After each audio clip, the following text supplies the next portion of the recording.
Hello and welcome. I think we're live. I think we are. There's no one in the stream yet, but I couldn't wait to start it. I think it's 1 minute before I set the time, and it's half an hour later than what I promised on the announcement a few days ago. But as it is, things need setup time, and compared to Twitch, where I was streaming quite a bit, YouTube is a little bit more sophisticated in the setting up of each stream. It's asking for a thumbnail, for a description, and I think it's kind of cool. So I took my time, did all that. Now we are here live. I think I set up another light as we're still waiting for people to come in. Hello, hello, and welcome. Yes. Yes. Let me put that here, and then I'm gonna get the introduction in.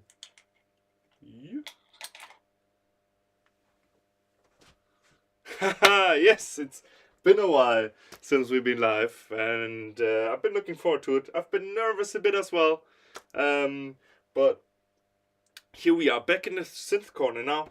I did quite a few streams over on Twitch because I thought, well, I didn't think it through too much, you know. When you think about, I want to stream live, you usually go Twitch. But I had this YouTube channel all the time, and Twitch didn't work the way I expected. I had one very brave fan who spent almost every stream with me there.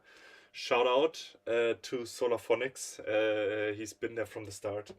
But now we're here, and I decided to make more content than just streaming about the Lavo. Yes, the Lavo is still here. It's in the other room. So we're in what you would call the live room, or we call it production room in our studio, where I have this neat little synth corner where I do songwriting, produce music.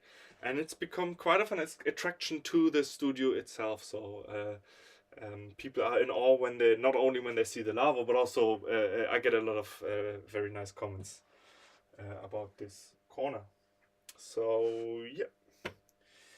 And today I brought a new addition to this corner that I restored before and that I wanted to have a long time ago. And it is this. The Roland JP8000 synthesizer. Now, I guess it's the first digital or virtual analog, I think that's what they called it, synthesizer from Roland. That's when they stopped making analog synth. And I'm not going to do the same mistake. Oh, I wouldn't call it a mistake, but let me call it a mistake that Mr. Badgear did on his recent episode, where he also declared that Roland's not doing analog just when they announced that they are doing an analog synthesizer again, an analog drum computer. So this synthesizer, the JP8000, is not when Roland stopped making analog synths forever. It's just when they kind of took a break, I guess. Well, I restored this one. And as you can see, the condition of it, it has like, normally the buttons are supposed to be white, so the condition of it is not too nice. I have yet to fully check out the pots. What I did first, and that's when I decided, or after that was when I decided to bring it here to the studio to test it further, so I didn't fully check it. But when I got this, you would turn it on and the display wouldn't light up properly and it would say battery low and memory damaged. It's not what you want to read when you start up a synthesizer. And but all it took was for me to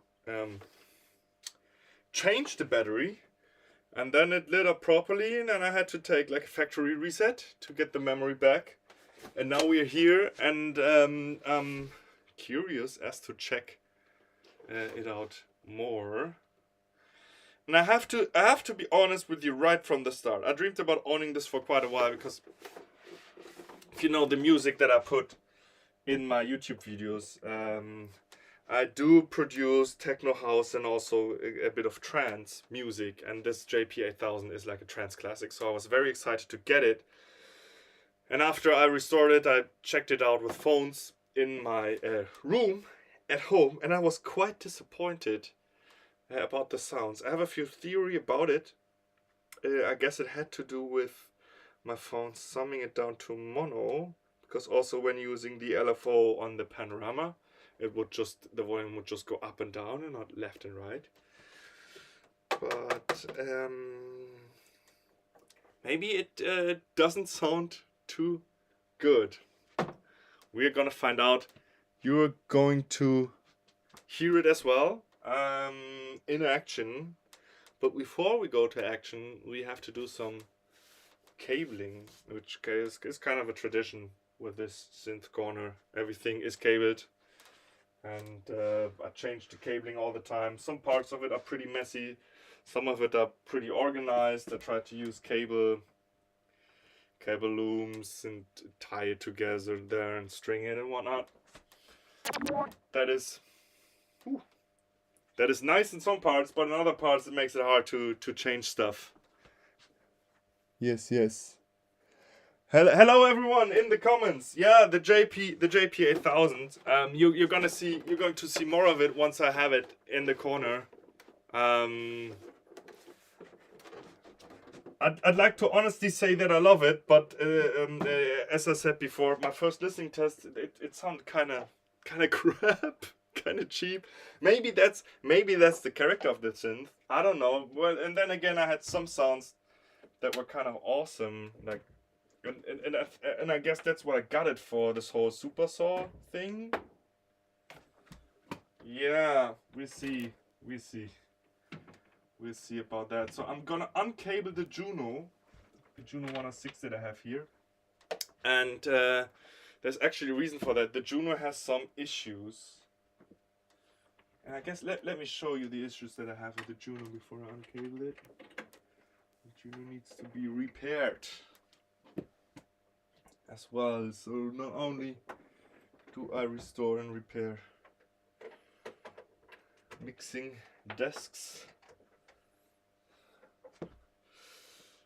but also synthesizer.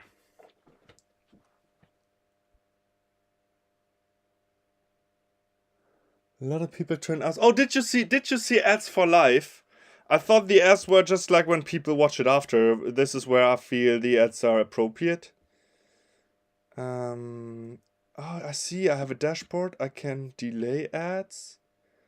I can add ads, highlights.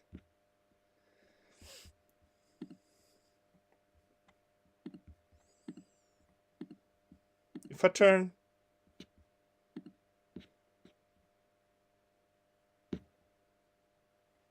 all right. Guess I turned the ads off for now. Why not?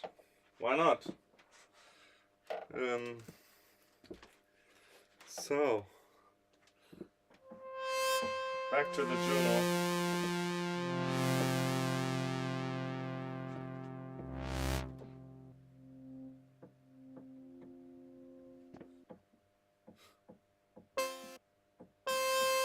Yeah, and that's it sounded normal for a second, but I guess it has to do with the sliders. My cutoff. Let me give you a close up. So.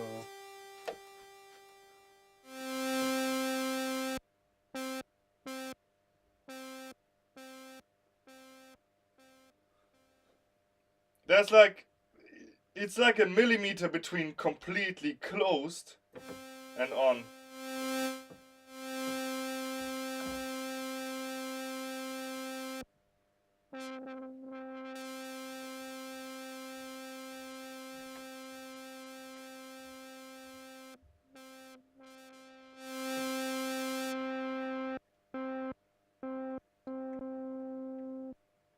Also when I use the envelope. But that wasn't there from the start. When I got the synth, and I restored this one as well, I got this broken, it wasn't like this.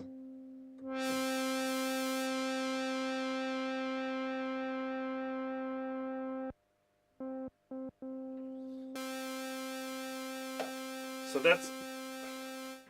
that's one issue, and then the other one is actually that the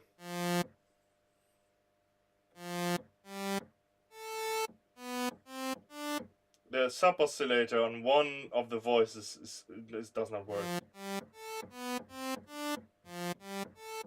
You can hear it here.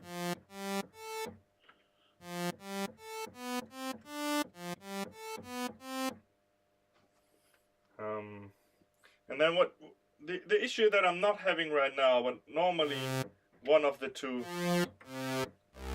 sides of my stereo is making weird noises. So this one's going to the workshop to be repaired.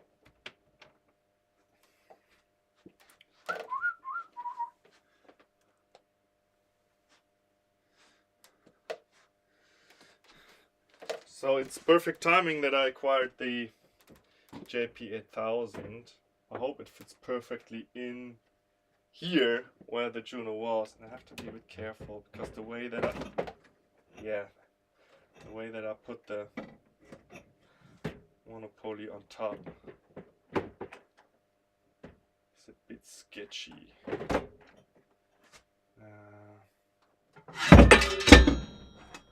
Yeah. No! That's what I meant by a lot of things can go wrong today. I hope this is not falling down on me. And this stream remains at 0 casualties. Juno out. JP8000 in. It's a bit smaller. It is a bit smaller than the Juno.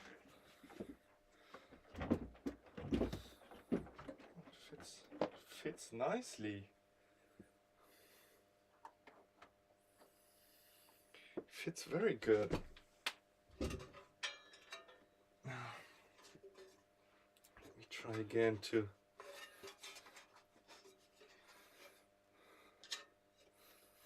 set up the Monopoly, and I remember when I initially set this up, it was never stable from the beginning.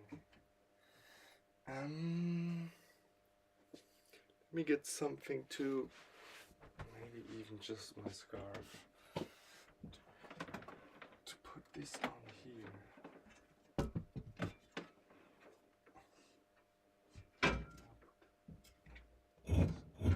On there.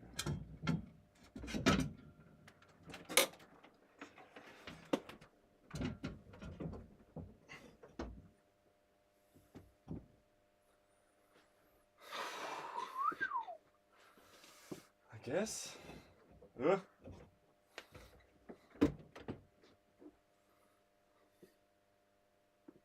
I guess there's some cables kind of squeezed in there, but that should work. Okay. Okay, not too bad. Let's get the cables in. Are they on the same side? No. Power's on the left. MIDI probably somewhere else. So let me put the Monopoly back. Man, I don't feel good about the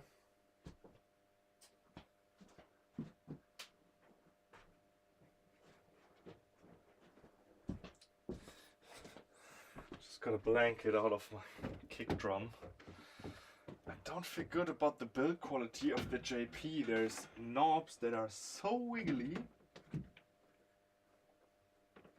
Just doesn't feel good. So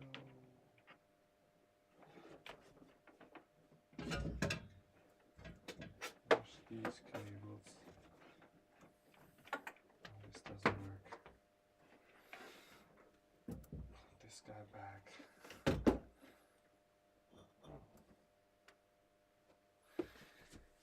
actually holds. Yeah.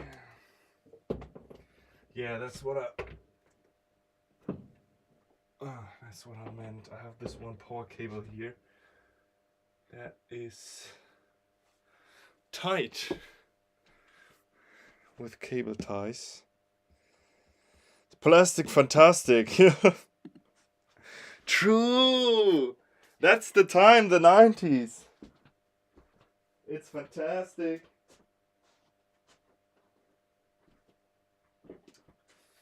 Yeah. Let me get I need a new power cable. I'll be back in a second.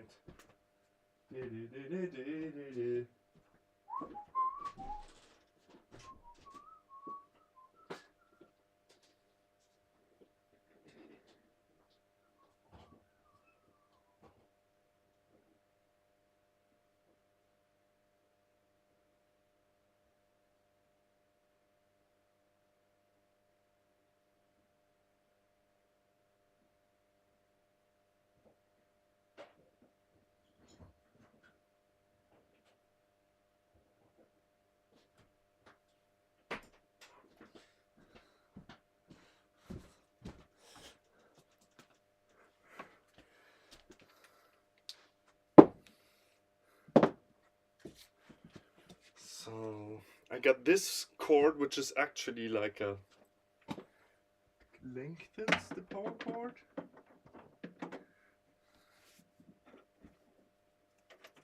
Does that work? Oh, I guess it does. I guess it does.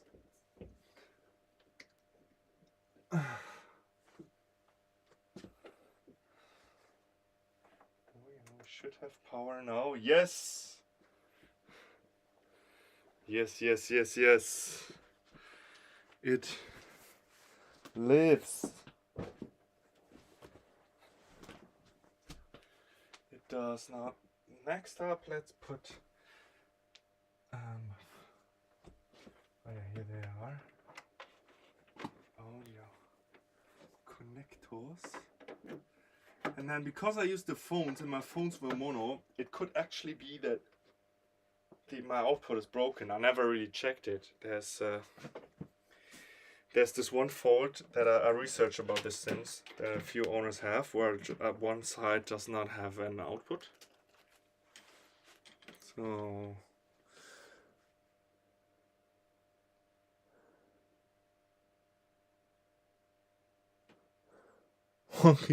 wonky Rob. What country are you from? Aqua, Barbie Girl? Is that? I would have to guess. I would have to guess where this is from. I actually don't know it. But you did a good job in reminding me of that tune, because it's quite the classic.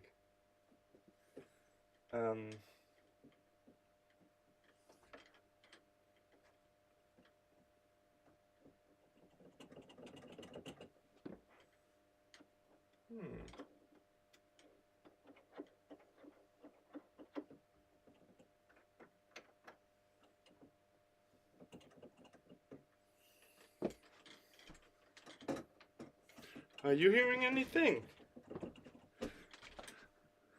Denmark. Oh, I would have never guessed. I would have never guessed Denmark. Never ever.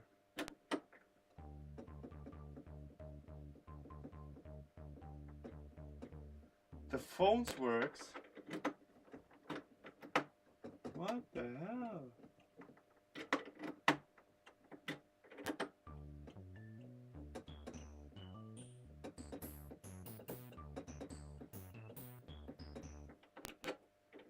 But oh man, it is true. No output on the.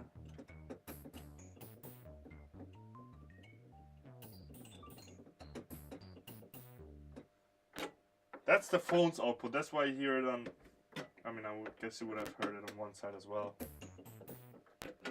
But the main output.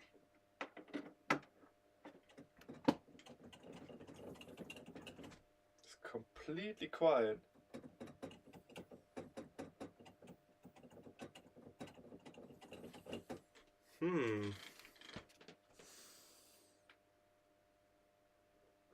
Warm pads. Yeah, I guess that's what the JP8000 does, right? When it works. So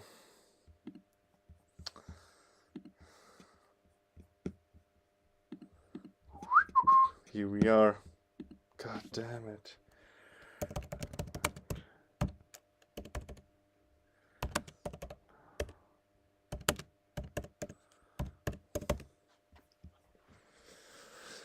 Yeah, and I think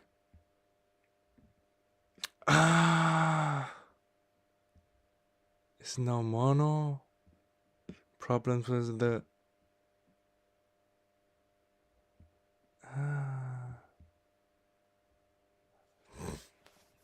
well, the battery I changed. Then I guess there's output caps that. And these are the ones that go bad that actually are causing the problem of the low audio output. So on some units that are a little bit older, you actually see these leaking. This unit doesn't look too bad, which I'm good with, so I'm happy about that. But even though these caps here are the only ones usually causing low audio output, you want to go through and replace all of them because they're all going to be exposed to the same heat. They're all the same age. They've all reached their lifetime of usability. So even if you solve the audio output problem by replacing a couple in this section here, these other ones are going to continue to fail. They're going to leak on the board, damage the board, cause other problems along, in the unit itself, and just be problematic down the road. So if you replace them all now, you'll get another 30 plus years out of this unit, ideally, at least in terms of problems with this board here. I think I actually know the electrolytics that they used on this board because there is this one lexicon. Cups on the out, yeah. There's this one lexicon reverb that has a display. PCM80, PCM90, they have a display installed that has a leaking cap, and that leaking cap causes the display to crash, and the displays are impossible to find, and people offer replacement displays for I think $200. And it's the same. I think these are surface mount caps. So this is already surface mount technology. I actually do have a hot air gun now that I never used. But I guess these big ones you could even replace without. Is the most common problem you have. So the caps I'm using to replace the ones on this board are made by Panasonic, specifically the EEE-FC series of 105C rated caps. So these caps are rated 105 degrees centigrade or Celsius at 1,000 hours. Much higher rating than typical 85C caps you have. Again, I don't know what the spec of the caps on this board is. Much higher rating than typical 85C caps you have. 1,000 hours at 105 degrees. I never get what they mean with these ratings. I know there's the through-hole capacitors that there are ones that have 5,000 or even 10,000 hours. 1,000 hours doesn't sound like much, but I guess it's 1,000 hours at 105 degrees. So if it's just like 30 degrees inside the units, they last longer, I guess. Yeah, and I think you can use a normal iron for those because they have quite the big pads on both sides, right? I remember when I built the Nava drum computer, it has this one board inside which was SMD as well, and they didn't tell me when I bought this kit. And I remember trying to solder SMD chips, or like the worst was SMD capacitors, like the very very small ones that are just like a film, not these electrolytics. Such a mess. I'm not a fan of SMD, I gotta be honest. I don't know what the spec of the caps on this board is. I'm guessing they're probably only 85C rated. That's typically what most manufacturers use because 105C rated caps are more expensive. I mean, that said, the cost of the caps on here to replace this board is probably $20 roughly. I purchased all these from DigiKey, and I always purchase them in bulk just because I do so many different things with them.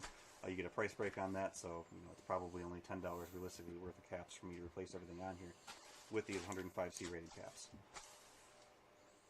So one of the first things I do anytime I'm doing a repair like this, especially with these SMD caps, is I take a picture of the board and I leave that up on the display.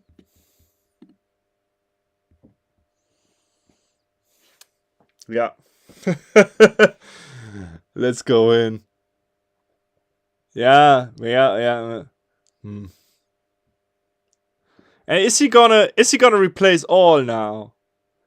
But I guess if you have a series that is known to fail, you're probably gonna replace all.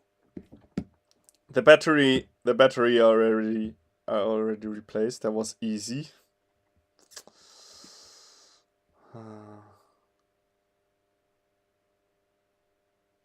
Well, it could be.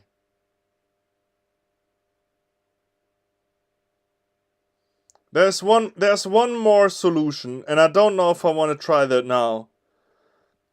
But it could just be that I forgot to plug in one of the ribbon cables. Get me? And maybe it's not the capacitors. Maybe it's not. Well, it depends. If it's through-hole caps, I myself only exchange up until the early 80s. Like if it's, there are some series like this wine red, how they called. There's some capacitor that are known to crack, or there's these orange ones, or like there's some capacitors that I already recognize from the looks is to be like, okay, yeah, these guys fail, and they leak and they crack. And there's some tantalums that I know, but then again with the tantalums, I did a sound test with like, there is this how's it called? It's noise reduction. It's a Dolby 361, and they have these noise reduction cards where you boost high frequencies with it. And these boards, the filters of these boards, it's all tantalum capacitors. Like you have these cards that go into the noise reduction units, and they're all out with tantalum capacitors. You have like 60 tantalums or even more in these cards. And I had a bunch of them, and a lot of them did not work. And I remember I recapped one card with electrolytics, and it sounded worse. So I replaced tantalums with tantalums, and tantalums are expensive, so I don't replace all tantalums. With this board, I mean, how much is it? 1, 2, 3, 4, 5, 6, 7, 8, 9, 10, 11, 12, 13, 14, 15, 16, 17, 18, 19. Could you do that in an hour? Maybe in 2.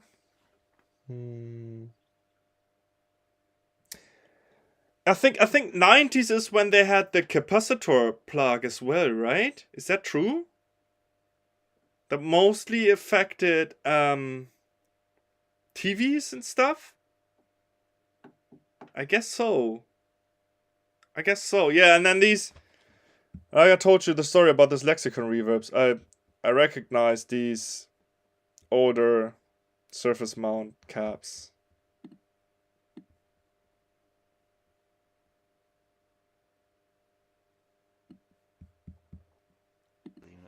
Another thing unusual for this Roland board is that there's actually some components in the bottom.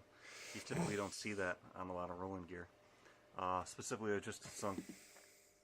This entire unit inside gets hot, both from the power supply and from electronics itself, and that heat over time is what starts to deteriorate these.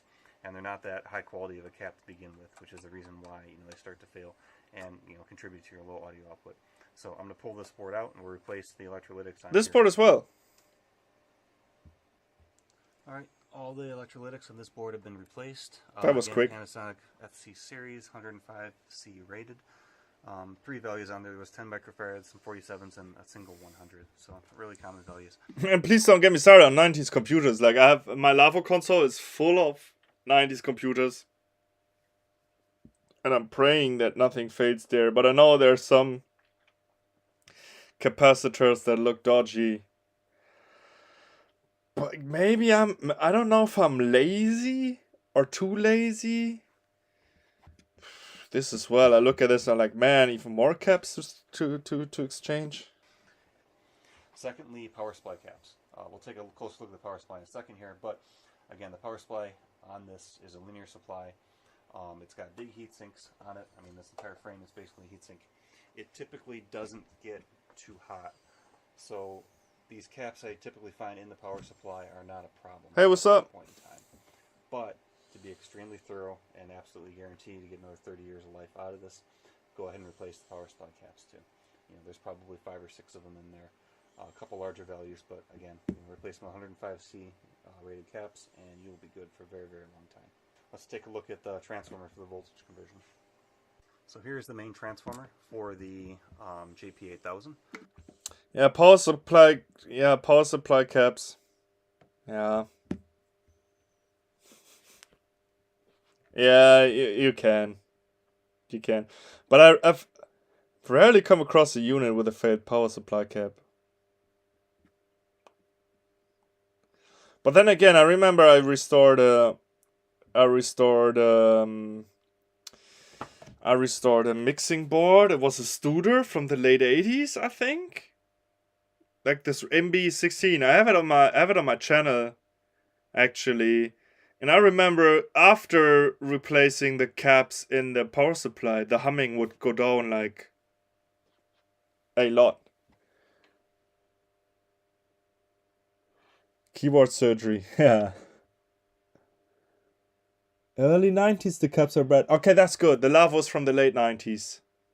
But then there is some... I replaced on one computer, they did actually use caps that are are bad. So I did already replace some capacitors. Replacing capacitors it's just not a fun task. It's either boring or it makes me angry. If they have these bent legs and you don't get them out, and even I have this desoldering gun, replacing capacitors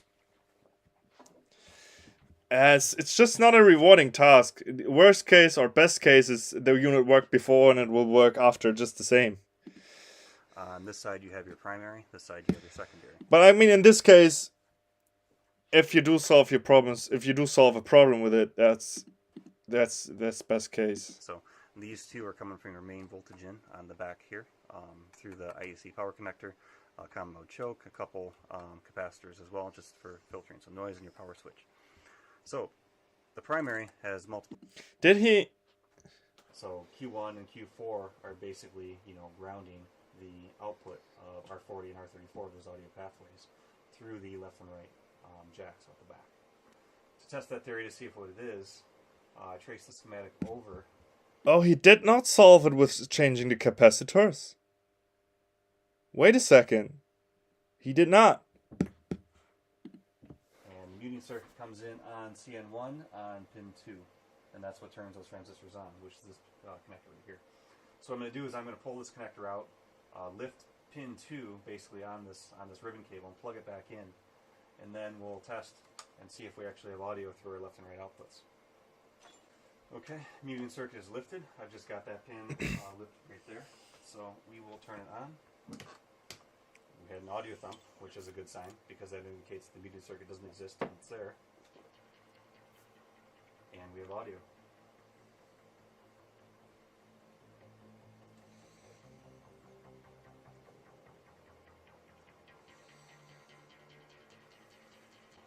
I bet you probing this now, we will have audio on either side of those resistors. Input and the output, which we do on the scope there. We at least know what the issue is. It's a muting circuit.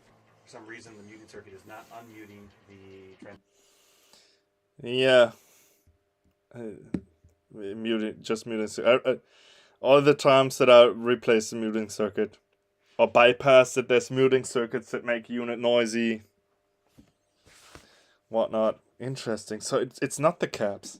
Resistors that run the muting circuit on the jack board here. Next step will be to figure out why. So I have the board back out. I think I may have found my mistake. So I found the power on circuitry. I'll show the schematic in a bigger view here of where it is. But basically it's a simple turn-on delay that's based around this cap, which looks like C219. In the schematic, this is supposed to be a 22 microfarad. I mistakenly put a 47 microfarad in here, which part of me doesn't want to believe that would be enough to cause this problem. It should just increase the turn-on delay, but it's still not the right value that's in there. So while I'm in here, I'm going to remove that cap. I'm going to inspect the rest of this area a little bit more closely, make sure there's no solder bridges, anything like that. Because essentially what's happening is that power on delay line that's going out to the jack board is staying high. It's not dropping low. It's supposed to drop low, because when it drops low, those transistors open and the muting circuit is disabled at that point. So I don't know why it's holding high. So I'm going to start by replacing this cap, and then we'll go from there after inspecting the rest of the circuitry. Is he gonna fix it? Replace that incorrect 47 microfarad cap with the 22 microfarad. Reassembled all the board. Is he gonna fix the mistake he made when recapping everything? But well, I guess what he said, it wasn't working before, so maybe he fixed his mistake, but was just causing another. Back in, and we'll power it on. Takes a second for it to boot. Load the OS anyway, and we have audio. Was that the wrong? Was just the wrong capacitor? Was the problem? Yeah. Which was my fault. There Yeah. was actually nothing wrong with the muting circuitry at all. I just screwed up and Okay. had to accidentally replace the cap with the incorrect value. And looking at the schematic, that is part of the muting circuit, and for whatever reason, that cap has to charge, which then basically triggers the transistor to then, unmute the synth, and that cap, for whatever reason, it wasn't charging, therefore it wasn't unmuting, it was stuck in the state. At this point, it's working. The repair is done and complete in terms of the audio issue. Like I mentioned before, it was primarily all the electrolytics on this board. As a precautionary measure, we replaced the electrolytics on the jack board as well. It's typically not necessary, but when you're in here, you might as well do it, and then not to. The last thing is, if you want to, you can replace the caps in the power supply. I'm going to myself. I guess if I understand it was the caps. He just created a completely new problem in the process. But he was able to fix that. My respect. Just because I'm in here and I've already spent this much time with it. To do the remaining, I think there's 5 caps on the board, just to guarantee that all the caps are replaced on here and give you, another 20, 30 years of or more of trouble-free operations, since, you're actually replacing the caps in here with better caps, 105C rated caps. One final thing I'm going to do too, and it's strictly just because the key bed is so easy to pull out on this unit. I mean, there is seriously just looks like about 5 screws and the 2 ribbon cables. I'm going to pull the key bed out and actually clean the keys on it. Just it's easier to do when the key bed is out of it. Just get all the grime and dirt out of there, and that'll be it. So. Is he cleaning the sliders as well? Because I think with my synth, the key bed is fine, but these sliders and pots, man.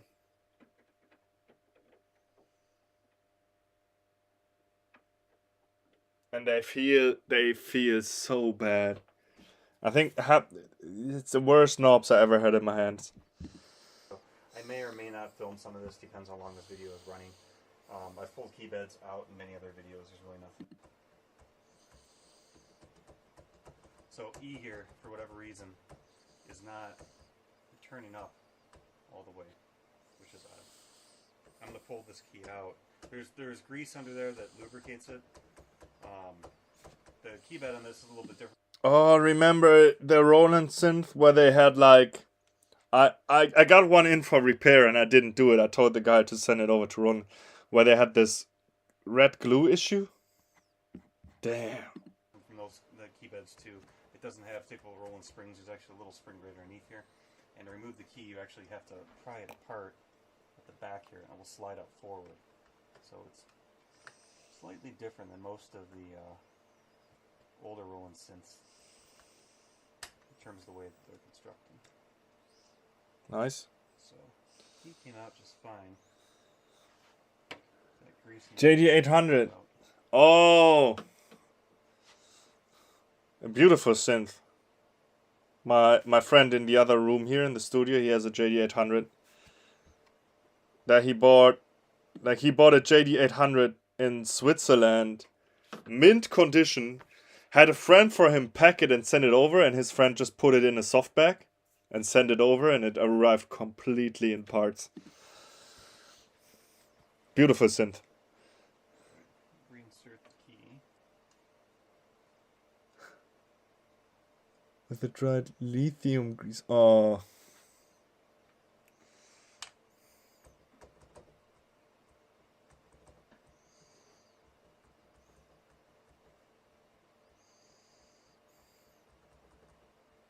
Okay, it looked to be good. All I did was kind of wipe the grease off and kind of re-spread it around. And we seem to be okay. No, he's doing a good job. So that's good. He's doing a good job. Guess he's finished now. Let's give him a comment. Good job.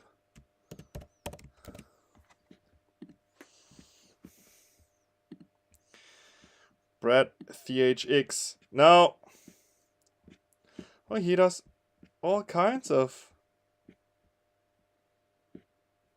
I probably saw another video of him, like, yeah, the lexicon PCM I have. Yeah, you see. The lexicons. Cool stuff. Cool stuff. Now,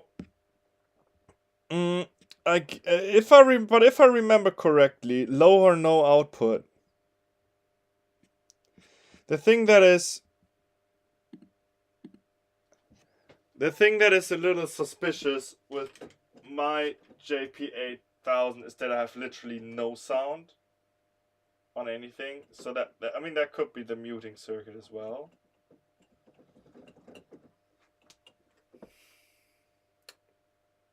Or that could be the caps on the output. Or it could just be forgetting a ribbon cable. And yeah, I'm close to just trying to open, but I don't have an electric screwdriver. I guess otherwise I would have just quickly opened it up, but without the electric screwdriver, it'll take me quite a bit to figure.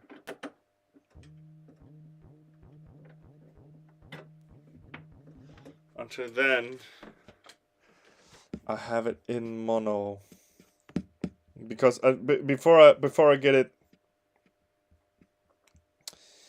Before I get this back to the workshop.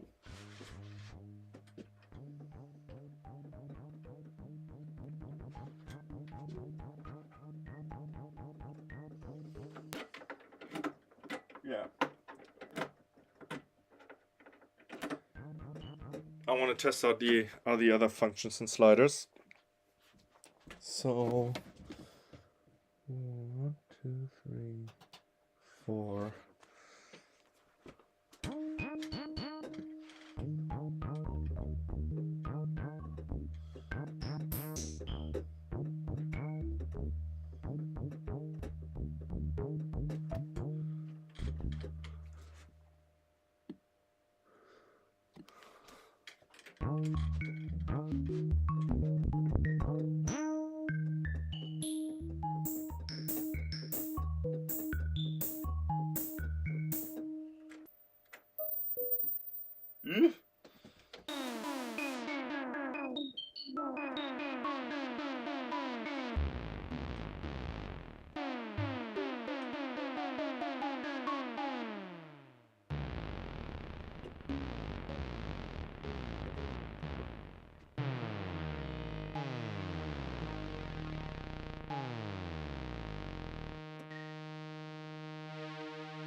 I know what it is. We're in dual mode. I was like, huh? Where's this noise come from?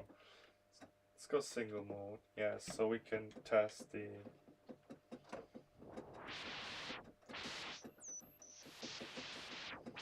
functions. I mean, this oscillator section works good.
It sounds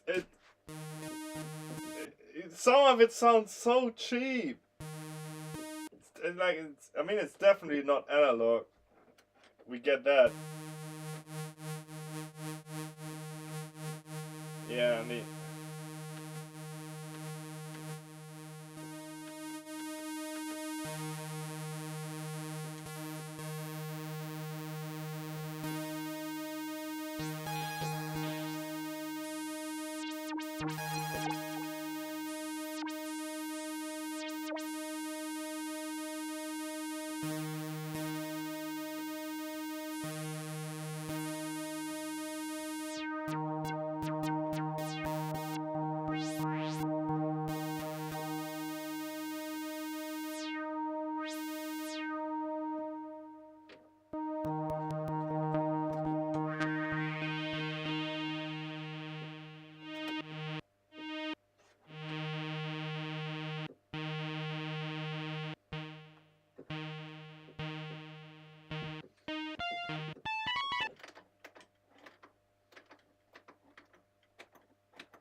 All the buttons seem to be fine.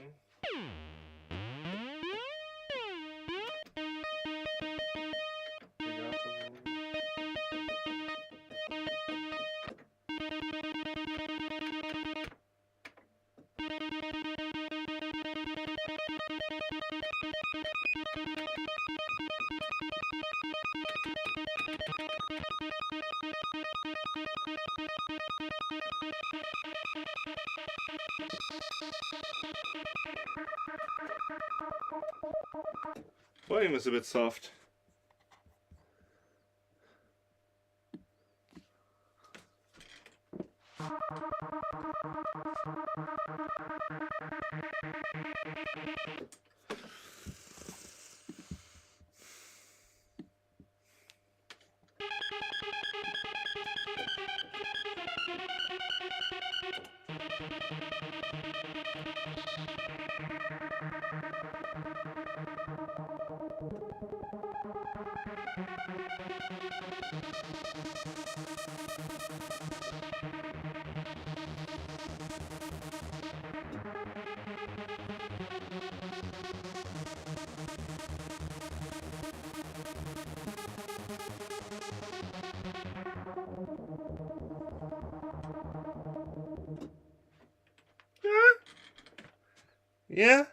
Yeah. It does its thing.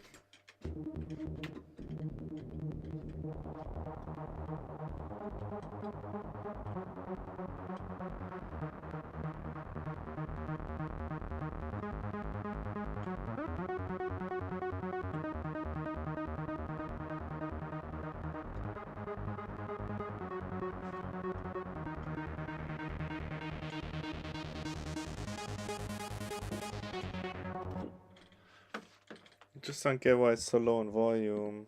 I turn it up all the way here. I mean, probably because I use the the phones out, right? Because my main notes are not working.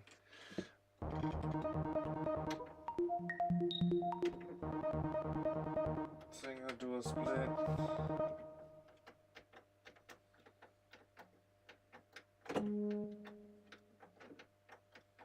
These knobs are bad, like, but only the 2, 3, 1, 2, 3, 1, 2, 3 are bad. The rest is fine. Write and exit. Perform patch.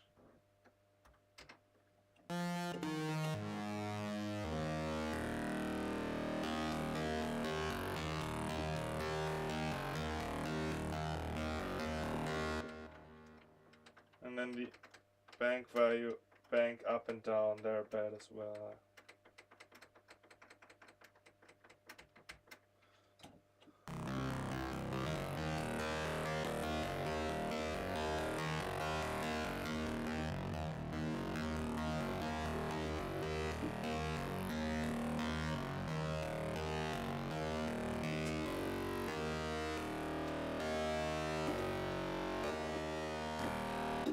Okay, so I have a plan how to make music with it. Before, like, obviously this was kind of a complete fail in order as that. And I remember when I checked the synth with my headphones at home, I did put the phone jack into the main outs just to see, and there was no sounds out. But I was guessing that it's probably something else. I could have checked at home. Now we know the main out is not working, so this has to go back to the workshop in order for it to completely work. But I do want to make music with it today. So I'm going to hook it up to like a preamp. That also just happens to have a spring reverb and a filter in it. So I'm going to use the moisturizer to just boost the level a bit and try to make music with it. I'm also going to hook it up to my Arturia sequencer so we can get like a nice patch going and then see what we can do. Phones out should be louder. In some cases it is. But in this case, it isn't. I don't know if it has to do with one side going to ground. But in this case, it sadly isn't. But I'm gonna use this guy. So audio out. Yes.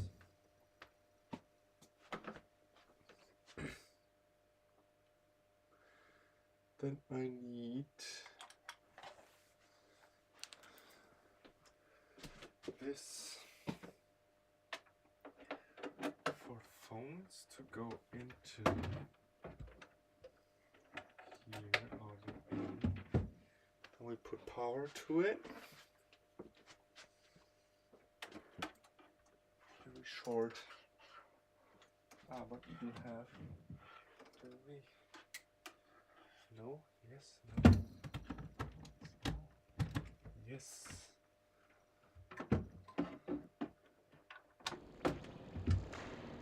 Gain. Let's see how the level is now.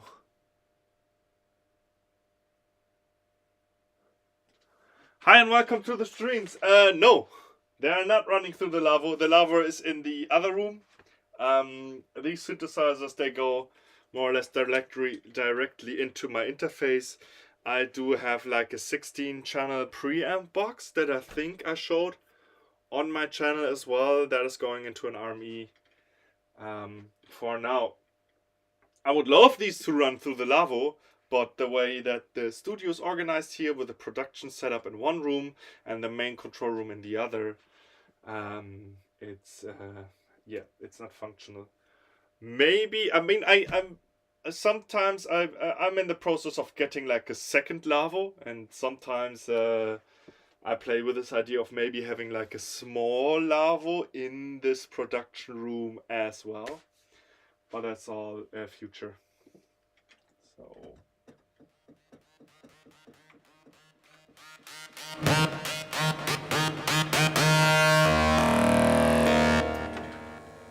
Volume! Oh, and noise as well.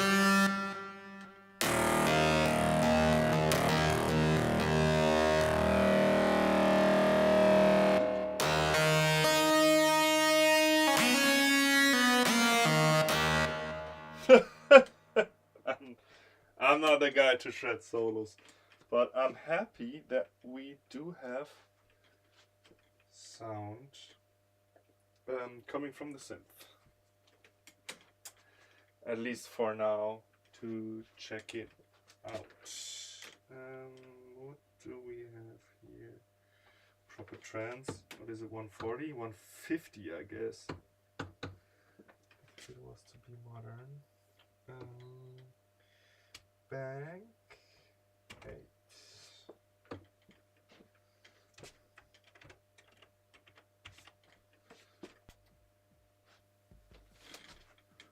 Let's see.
Yes.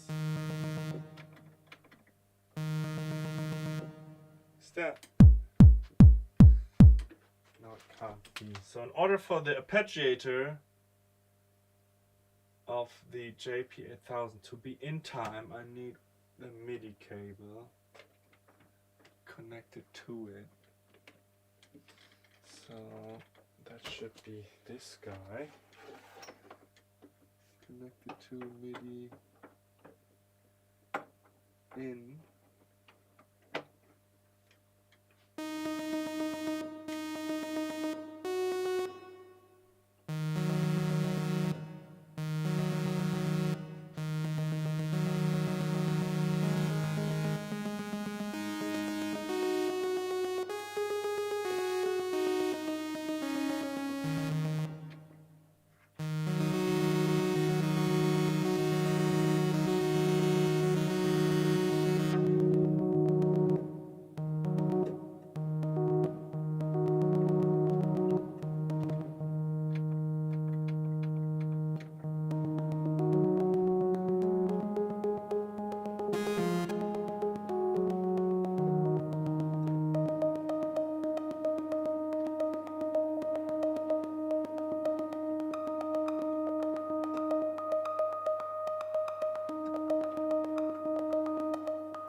I guess I have to configure that. Would the small Lavo need the big noisy rack? Yes and no. I could actually host 2 consoles in one big noisy rack over there in the machine room. So, but a short answer is yes. Oh, I think I spotted something. Is the Lavo in the machine room already on YouTube? You heard it here first. You did hear it here first.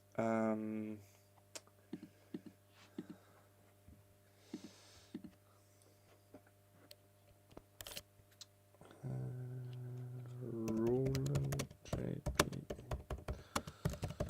manual. Ah, come on. Oh no.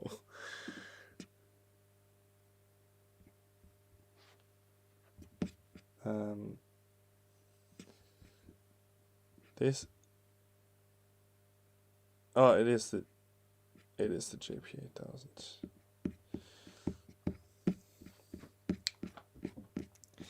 I think I was there already.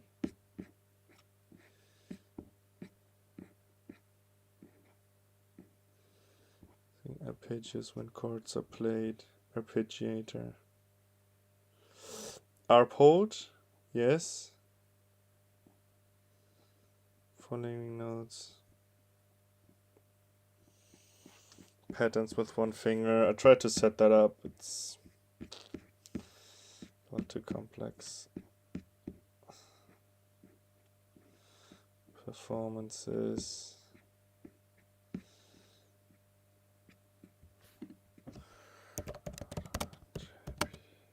JP8000. MIDI sync.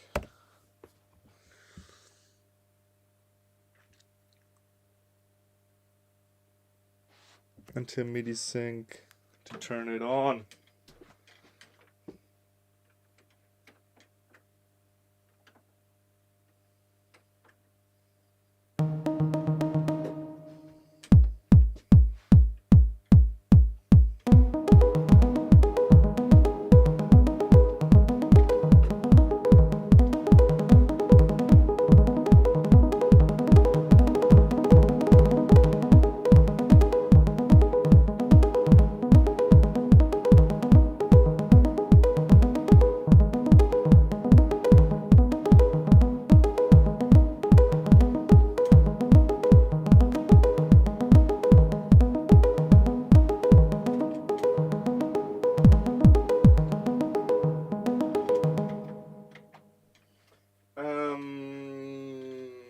What am I missing?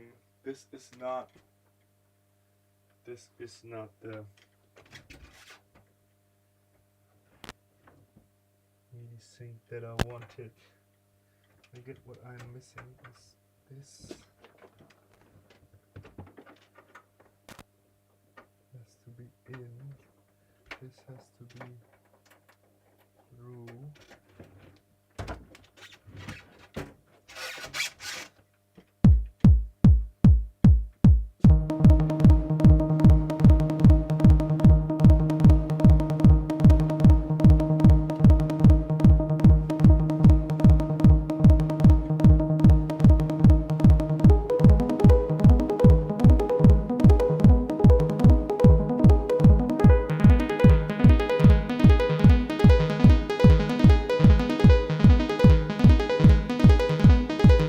Not really in sync.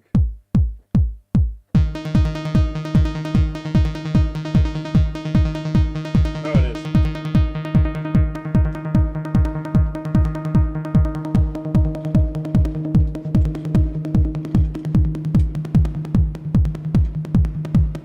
It is super snappy.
set this guy up for MIDI because the Yamaha TX I recently MIDI control receive channel 1, and I guess that has to be 4.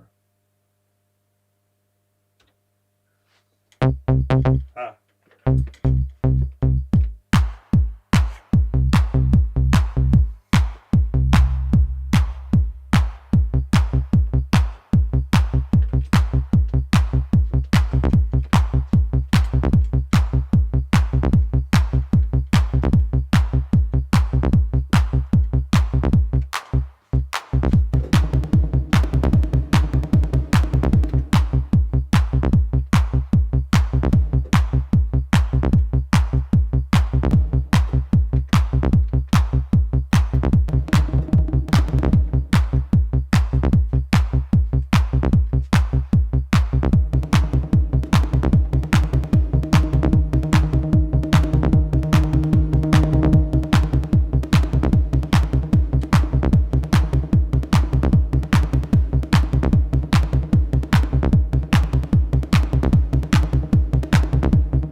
There's one pattern that I have on here that definitely want to try with the JP, and I guess that is project.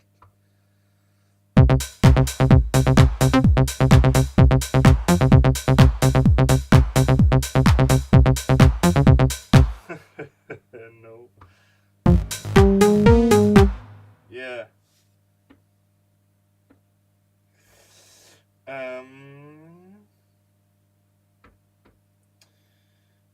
Preset name.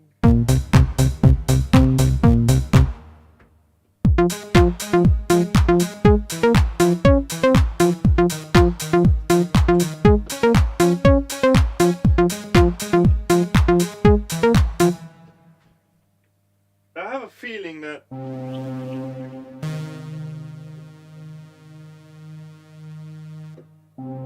this is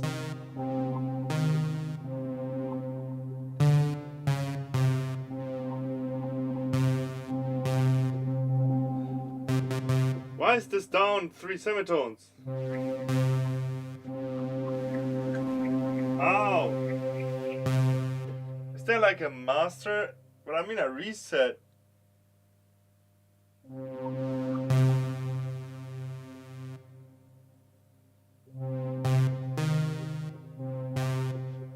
How? Why? Why is that?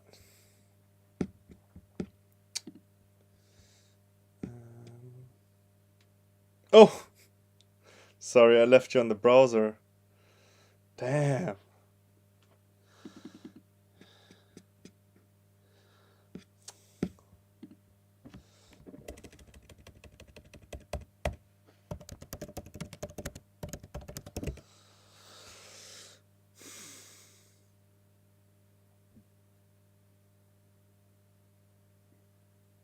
Master-Taste, dann Cursor right bis Transposed.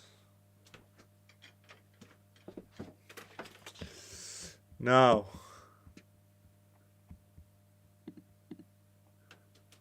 Yeah.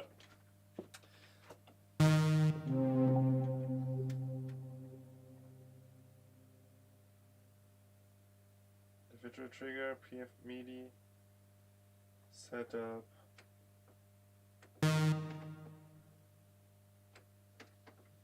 Setup master tuned.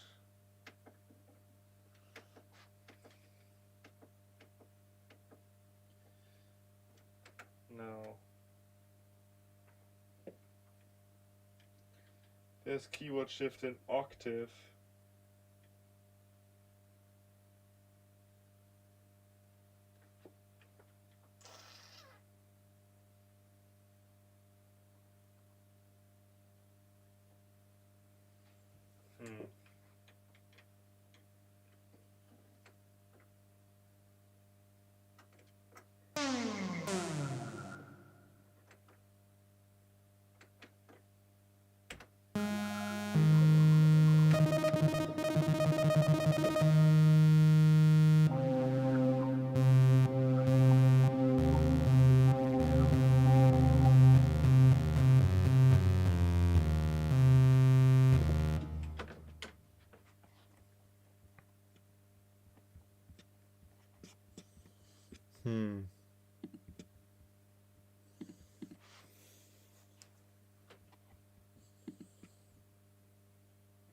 Yeah.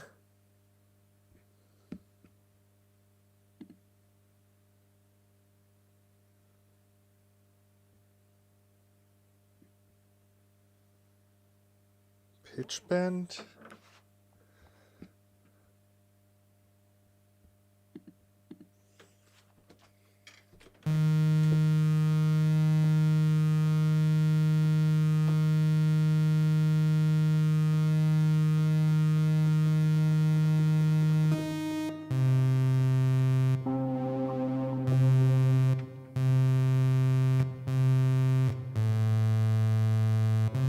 Ah.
That is so weird. One of the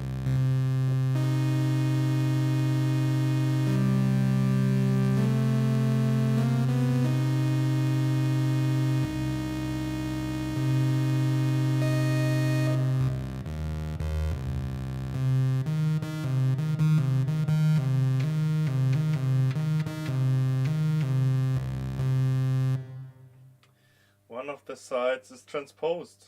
One of the sides of the split. Like this should all be in C.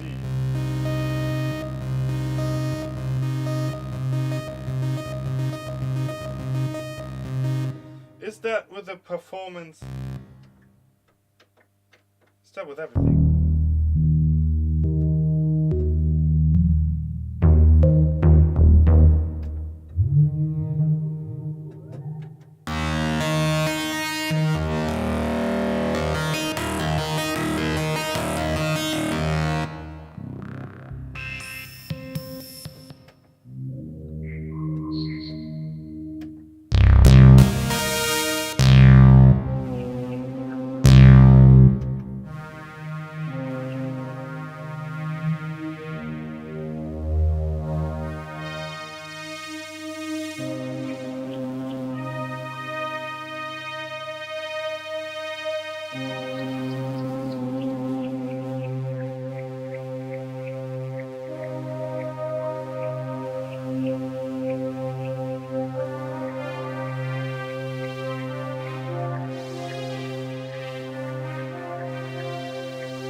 This synth is completely and utterly broken. And A's and C. I mean, there's other people on the internet that are having the same issue. I researched into that. But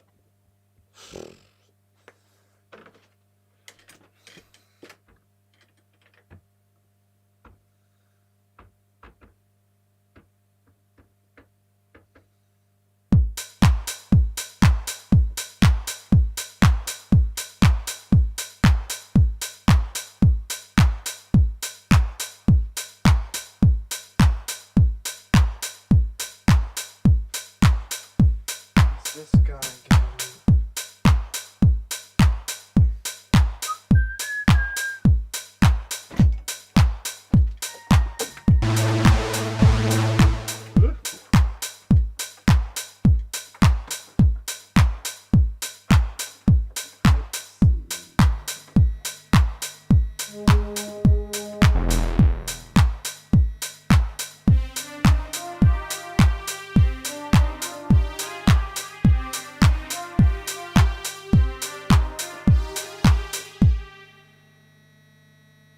Oh my god.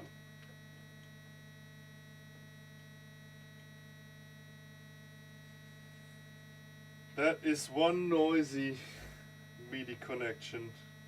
I guess that is this sequencer. MIDI channel 1, yes.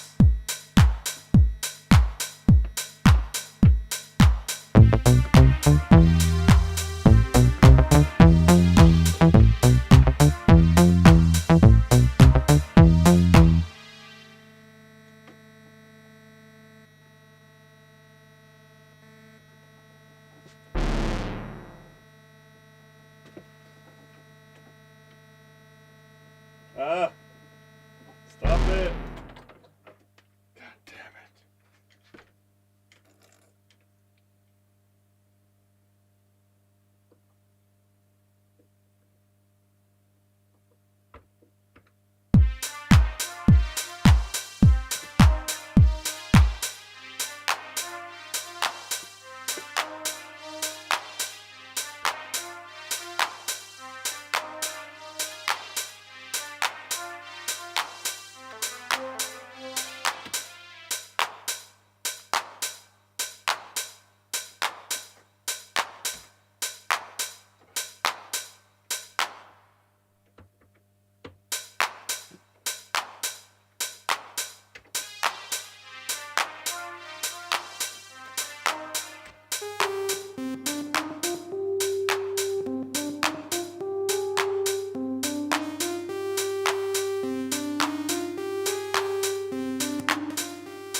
Okay, so before I end the stream and take the JP back to the workshop for 3 issues that I found today. Thanks for bearing with me. One is the main output not working. The other is there is the buttons down, up, and 1, 2, 3 not working. And the last is the synth has a weird transposing issue, where it's sometimes is 3 semitones down.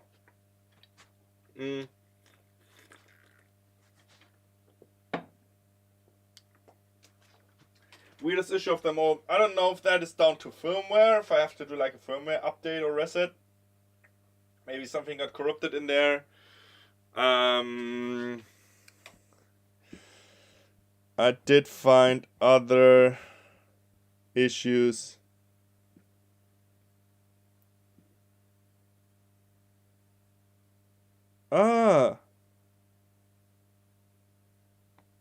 MIDI test. Band mod. Okay, I know how to fix this issue, but I'm not gonna do it today. I'm gonna play some music. Let's get it. Yeah. I'm gonna play some music. And then bring that guy back to the workshop. Let's go.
Recorded a note.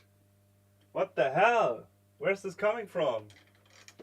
There shouldn't be anything in the input. But maybe that's where the MIDI cable. No, give me a second. Like I said, lots of things to go wrong today. So let's clear this. Let's play it again.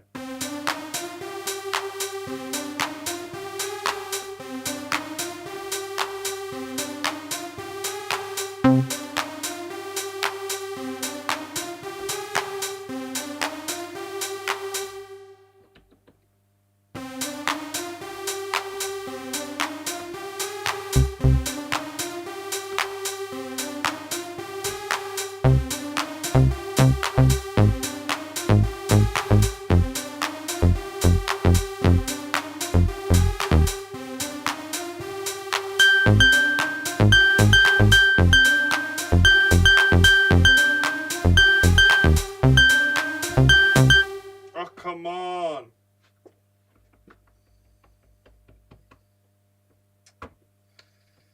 Fucking hell.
Okay.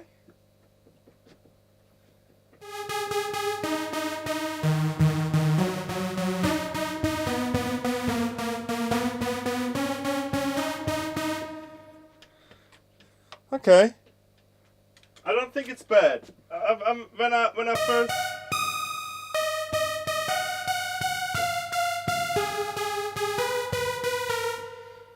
It does the thing. The JP, it does the thing. The super saw. It does it. This one needs work. And my setup needs work as well. Like.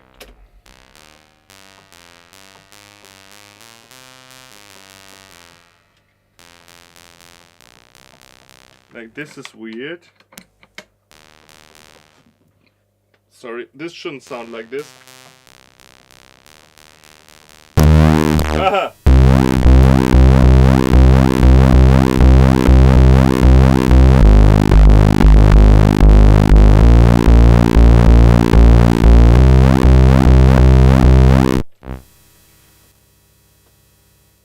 This is more like...